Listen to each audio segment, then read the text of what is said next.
Почитувани, добро вечер. Јас сум Александар Видиновски. Вие гледате само вистина на канал 5 телевизија. Вечерва со Сања Лукаревска. Добро вечер. Добро вечер, благодарам. И со Ели Панова. Добро вечер и за вас. Добро вечер, благодарам на поканата. Ајде барам попладне во фокусот на јавноста секако веќе неколку недели негованата средба помеѓу Таравари и премиерот Мицковски. Од брифингот што го имаме од владата дека поминала во конструктивна атмосфера и дека по еден месец од прилика ќе се знае која ќе биде политичката судбина на Таравари алијанса во склоп на владата. И сега сите правиме анализи зошто е потребен ваков чекор што го направи господинот Таравари. Еве ваше лично мислење, претпоставам дека правите анализи, зошто е потребен сега овој ваков маневар на Таравари?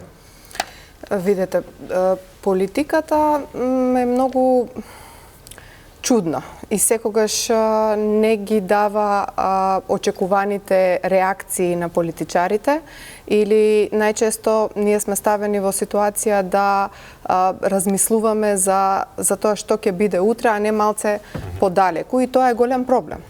Заради тоа што коалицирањето генерално со било која политичка партија во власта не значи поделба на некаков колач. И жалам што политичарите често тоа го сваќаат токму така. Поделба на власта или влегувам во власта заради поделба на некаков колач. Ако така го има сватено Таравари учеството во владата заедно со ВМРО, ДПМН и коалицијата на Влен, тогаш навистина жалам. И едноставно тоа не може да вроди со плод на долг период. Нашата коалиција ние ја базираме исклучиво на принципи и на вредности. Доколку имаме принципиелен заеднички став да бидеме во влада и со тоа дуи да не биде во влада, бидејќи тоа беше од самиот старт нашата почетна точка на коалицирање, дека сега ќе правиме влада без дуи, конечно после толку години, сметам дека е погубно за еден политичар да размислува со било какви калкулации да понатаму продолжи и да прави некакви договори, преговори со некој како дуи. Така сака да каже дека на политичкиот кантар сега на господинот Таравари, од едната страна е државниот интерес и тој ресет кој што викавме сите дека треба да се направи после трагедијата во Почени, од друга страна е тој веќе виден ефтин политички пазар пред локалните избори, дека можеби ќе превагне лукративно политички од државниот интерес. Јас реков жалам доколку тоа е поривот. Жалам доколку поривот е ако на кантар од една страна ставиш коалиција се со цел да добиеш глас повеќе на локалните избори и да изгубиш тоа за кое што си подал рака со владата заедно со ВМРО, ДПМН и другите коалициони партнери на ВМРО, ДПМН во случајот кој што се активно во влада.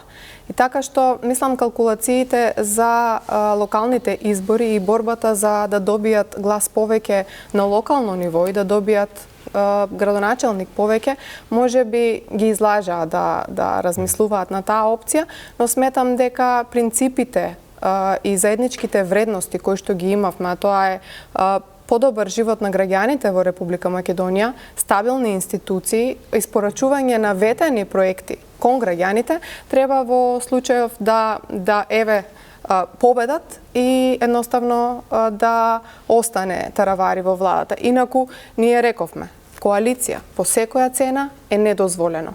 Поделба на ресори, поделба на колачи, тоа за нас ништо не важи. Ако во исто време сме свесни дека ние сме тука за да испорачаме тоа што сме ветиле на граѓаните. А една од главните цели на нашата влада беше дуи во опозиција.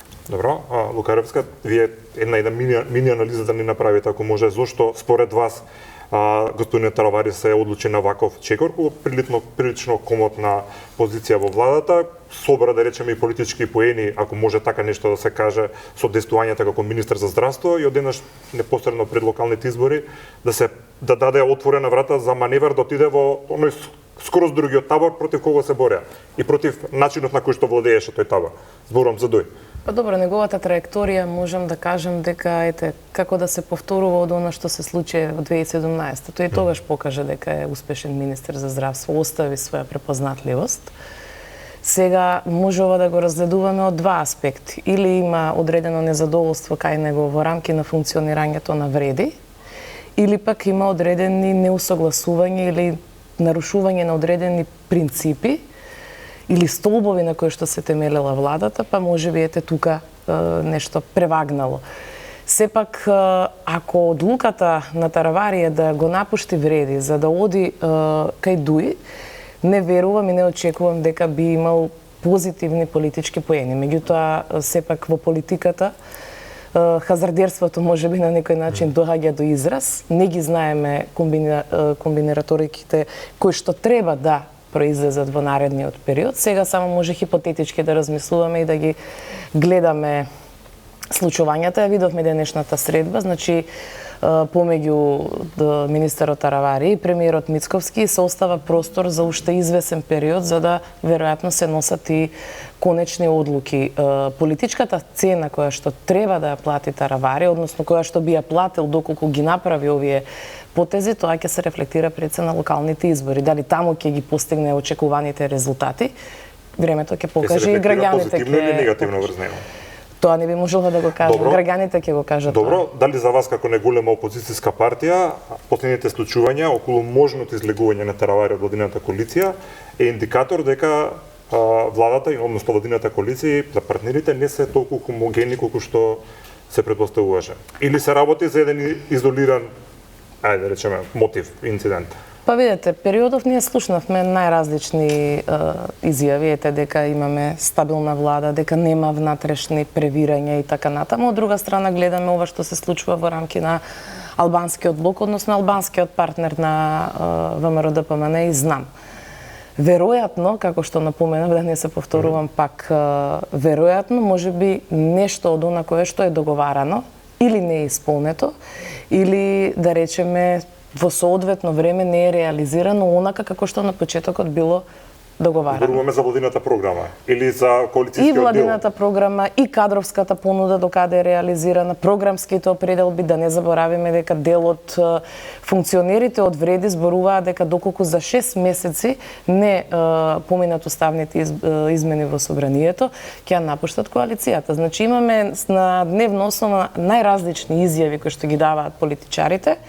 Меѓутоа Таравари секако дека со неговото централно претседателство има конечната одлука. И многу е битно како ќе се развива целиот овој процес, ако веќе има одредена понуда или намигнување од страна на Дуи, како тоа ќе се рефлектира и кај Зијадин Села, зашто ги слушавме и неговите изјави.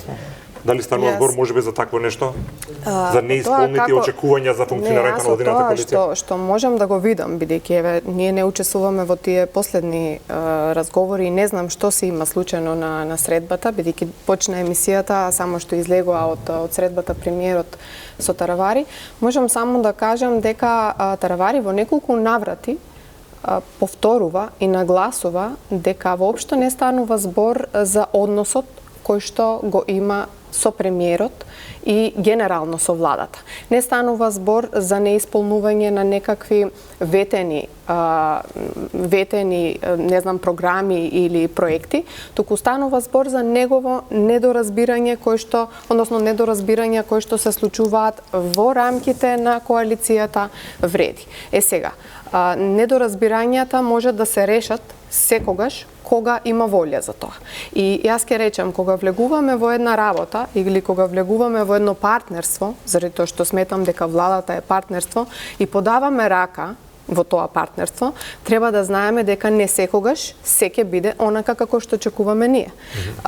Затоа нагласив од самиот почеток дека во овој момент не станува збор за поделба на колач, поделба на ресор, добивање на место плюс или не знам кои се мотивите и поривите во моментот на Таравари.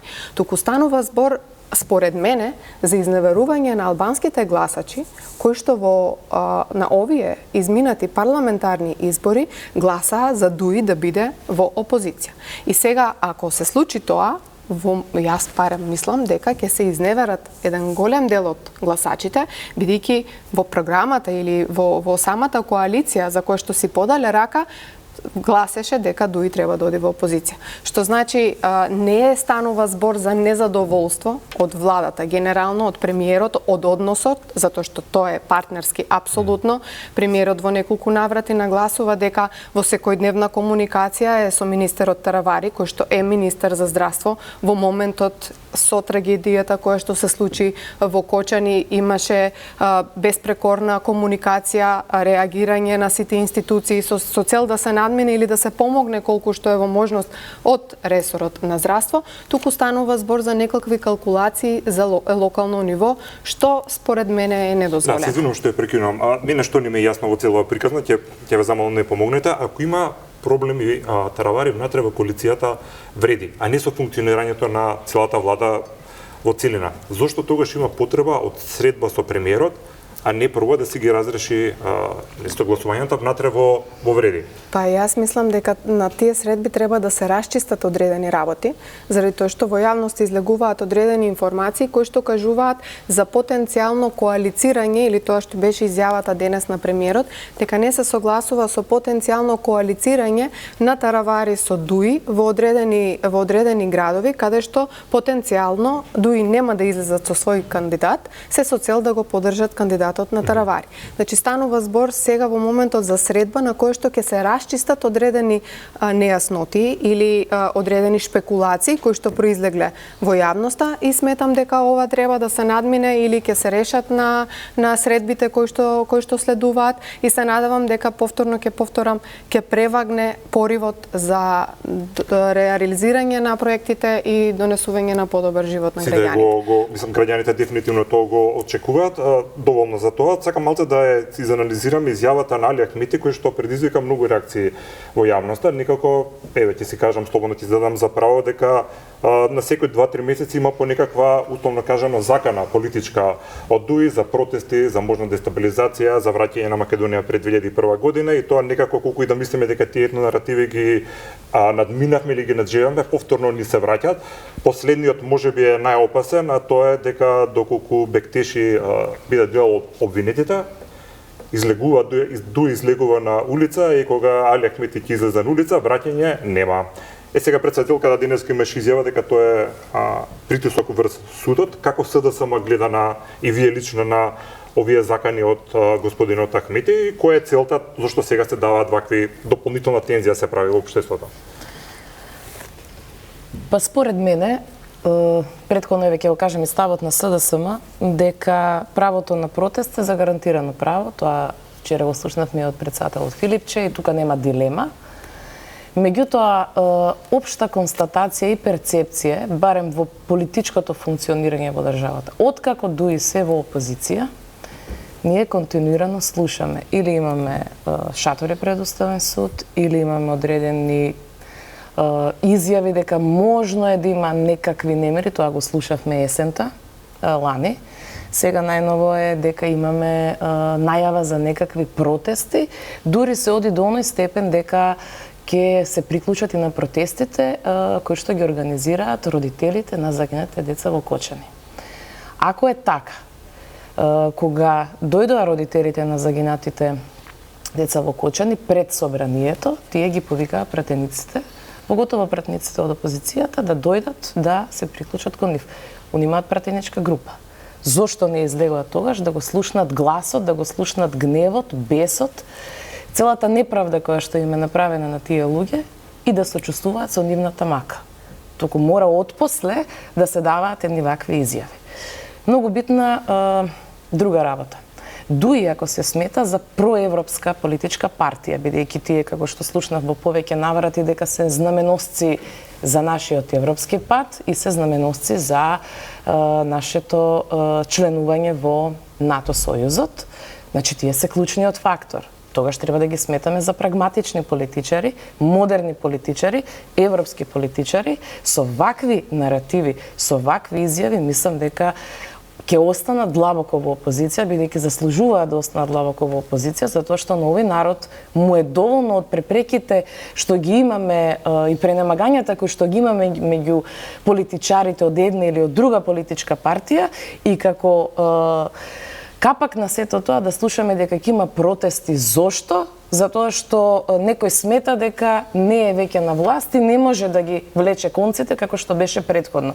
Да не заборавиме и дека голема штета имаат направено на други политички субјекти заради нивното недолично однесување во периодот кога беа власт, кои што беа заедно со нас. Значи, зборувам тука и за Социјалдемократскиот сојуз. Не може само СДСМ да ја плати цената на нивното однесување, а дуи да повикува на протести и дека ако излезат еднаш на улица нема да се вратат назад. Тука треба институциите да се позанимаваат со вакви недоветни изјави, ако можам така да кажам. Мислите дека има простор и обвинителство да реагира, бидејќи слушнам и такви... Тоа си е работа на нив, меѓутоа и... Апсолутно, чисто што мислите вие? Сметам дека вакви изјави никој модерен политичар не се дрзнал да каже. Поготово прагматичен политичар кој што повикува континуирано на разум, континуирано се бореше за некаков компромис, консензус да има. Многу пати беше, можам да кажеме, медиатор за клучни работи меѓу СДСМ и ВМРО ДПМН во минатото. Сега да имаме едни вакви изјави.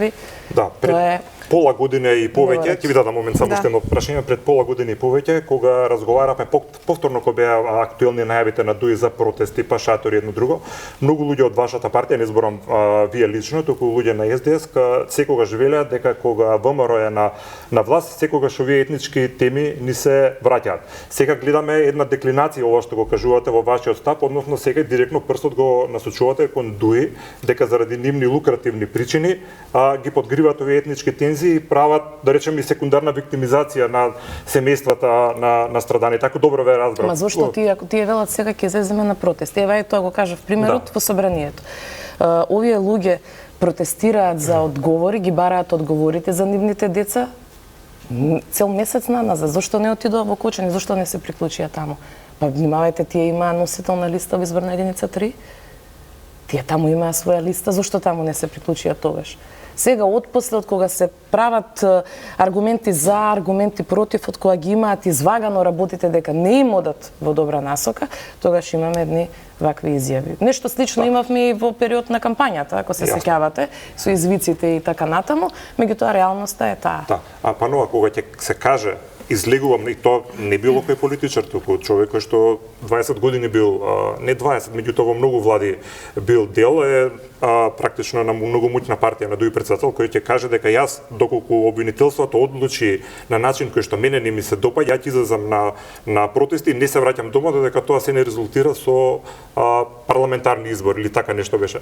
Дали е сега тоа дека практично е подготвен господинот Ахмети на целата држава и на целиот систем да му се протистави доколку истрагата отиде во правец да некој негов поранешен функционер биде дел од обвинетите. Не знаеме воопшто ни дали ќе биде така, туку да речеме. Најпрвен би сакала, значи ова прашањето или мојот одговор би сакала да го поделам на два дела. Првиот дел за да можам да ја дополнам Сања, заради тоа што апсолутно се согласувам со ставовите кои што ги искаже и денес вака ќе се согласиме изгледа за повеќе работи. Меѓутоа, она кој што зачудува според мене е неговата закана и вели ако добие обвинение ќе излезе на улица. Тоа значи дека најпрвин ги погазува родителите на жртвите и сите жртви во трагедијата во Кочани. Тоа значи дека воопшто не му е битно за правдата и за правната држава и тоа што сакаат институциите сега конечно да реагираат по еден таков настан и да може да спроведат некаков ред или даваат мотив на обвинителството да може да ја тера постапката. Значи, најпрво, ги погазуваат родителите кои што дојдоа пред собранието да бараат правда. Не може политичар да излегува на јавна изјава на телевизија, се заканува дека ако бил обвинет, никој не знае што има таму во доказите, никој не знае зошто во моментот е нивниот бивши министер во притвор, никој не знае или не ја има видено лиценцата за која што доста често се зборува. Не се знае дали таа била фалсификувана, која фалсификуван, како и што. И така што воопшто не може еден политичар кој што досега бил дел од многу влади, да се заканува со излегување на протести. И на крајот, сега во делот на неговите закани би рекла дека доста често го слушаме во последниот период оваа закана од Али Ахмети. Тој излегуваше на некакви протести и во самиот момент кога беше формирана влада, заради тоа што кажуваше дека коалицијата вреди, нели, не ја представувале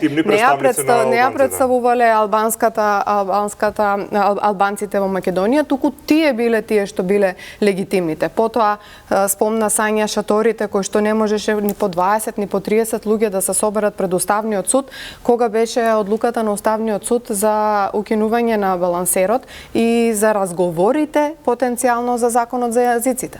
Значи, никој повеќе не му се плаши на Али Ахмети дека ќе излезе на улица. Заради тоа што со него, јас верувам и со ваквата изјава нема да се согласат еден куп честни албанци кои што живеат во Македонија.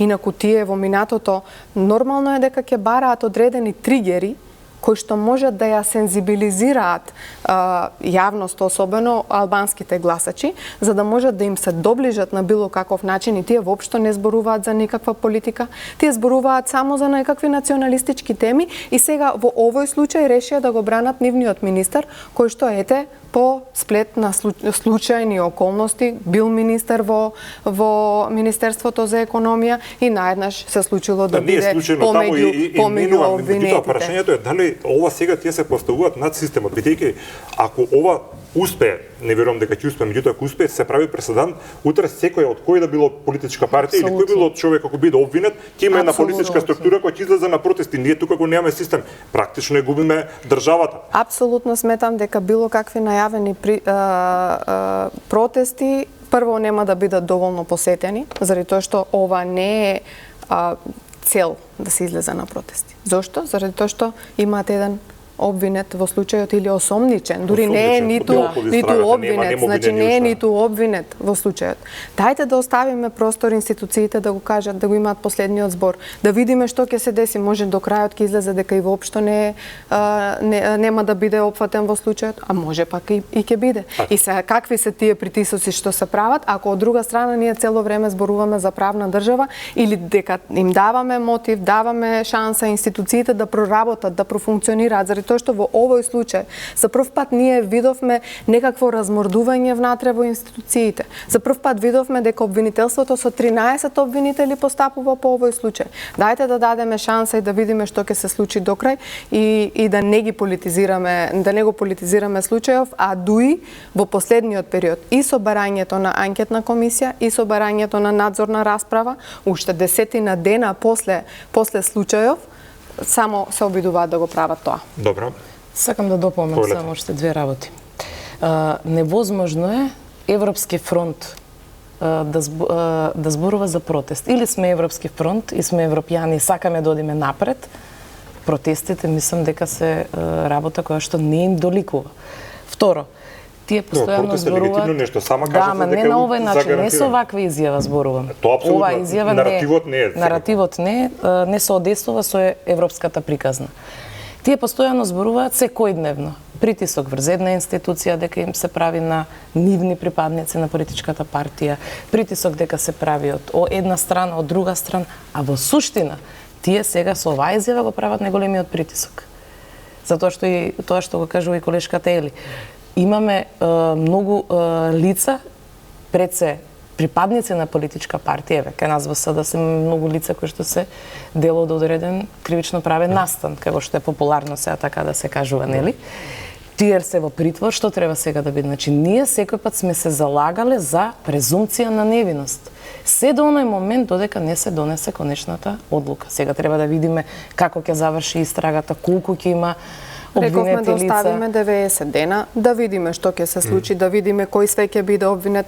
Гледавме дека има одредени луѓе во притвор, па беа пуштени од притвор, па во исто време ние сме власт, а од страна на власта Имаме актуелен градоначалник кој што е опфатен исто така. Значи, актуелниот градоначалник на Кочани е опфатен во оваа истрага. Предходни градоначалници, актуелен министар, моментално луѓе кои што биле началници во МВР во Кочани и така натаму. Значи, еден куп луѓе се опфатени со случајов да оставиме институциите да профункционираат, да донесат одлука, обвинителството некој донесе одлука и уште една забелешка.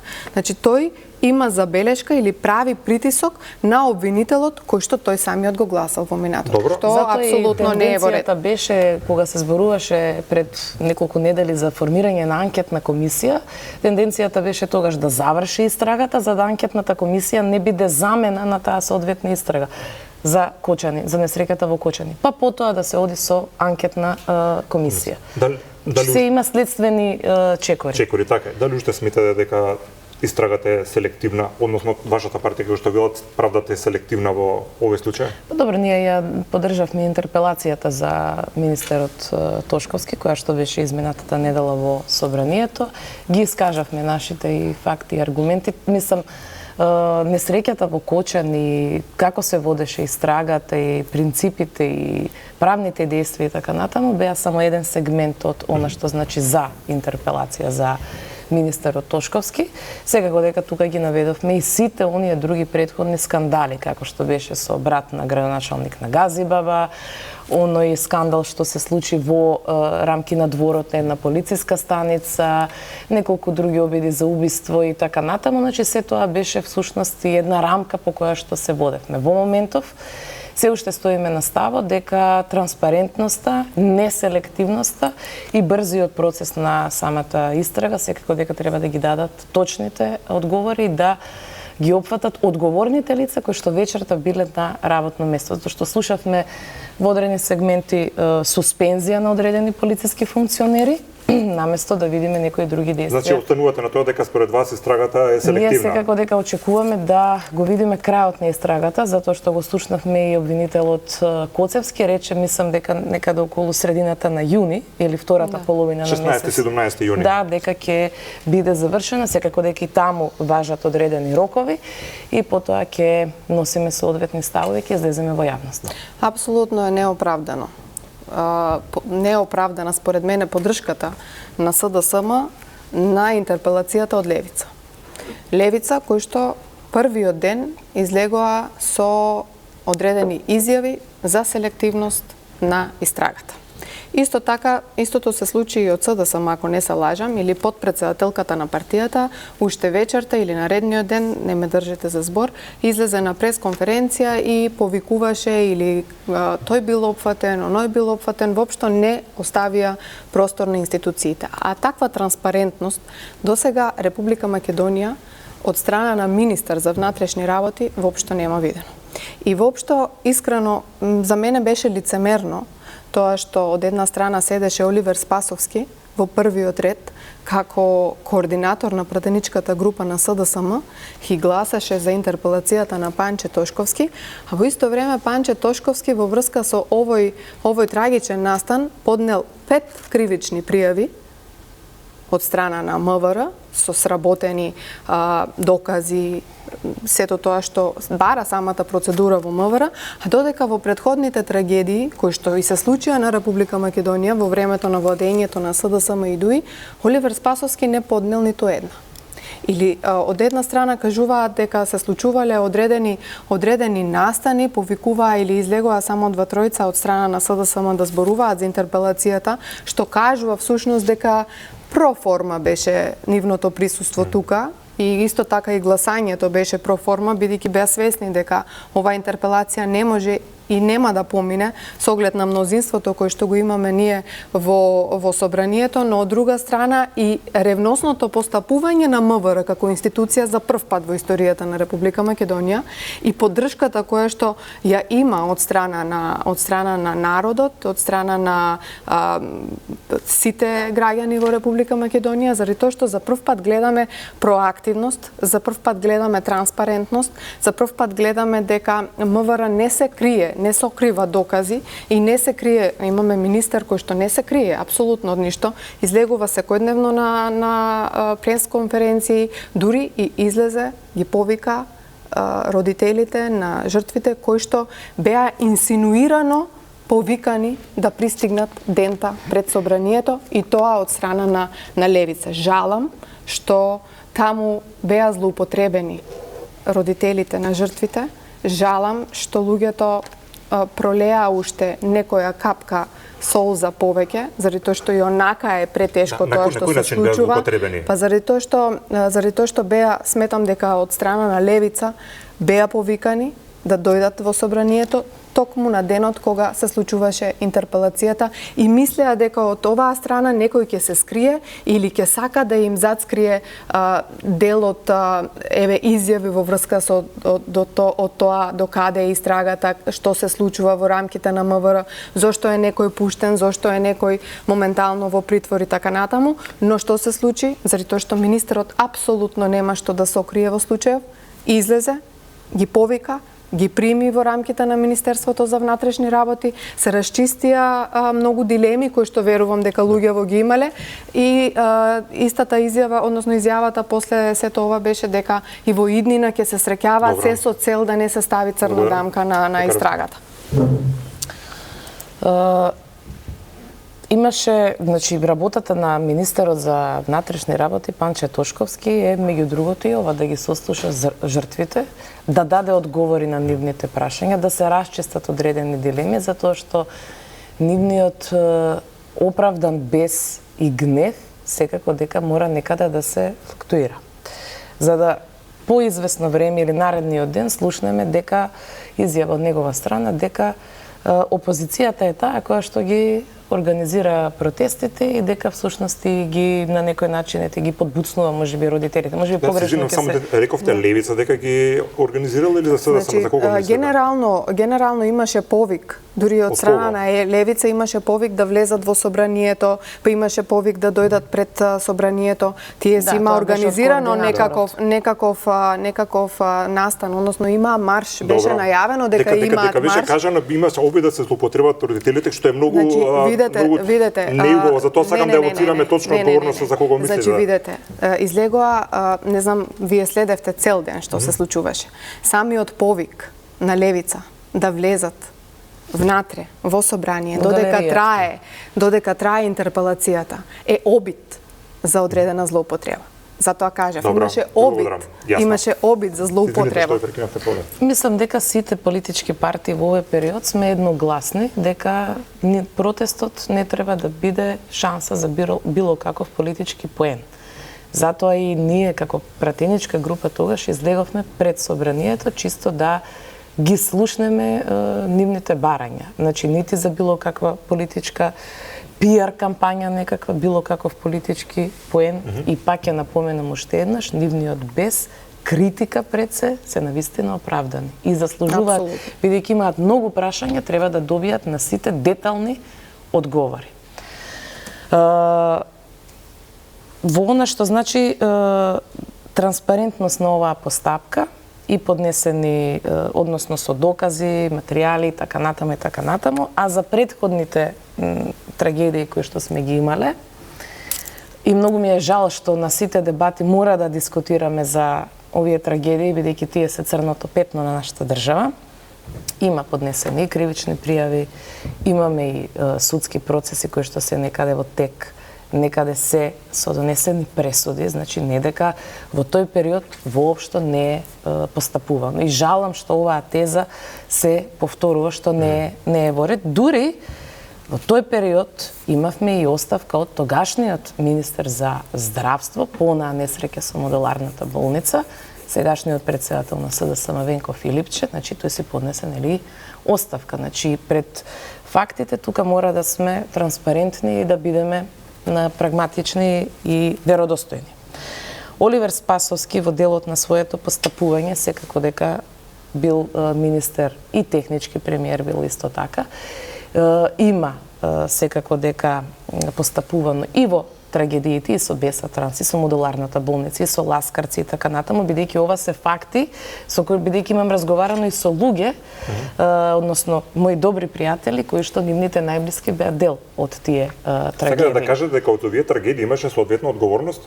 Сакам да кажам дека тогаш е постапувано во рамки на надлежностите кои што ги имал тогашниот министер Оливер Спасовски. Дали се затворени, расчистени и соодветни не се затворени, не се расчистени и тука поривот кај граѓаните за правда и за правичност постојано расте.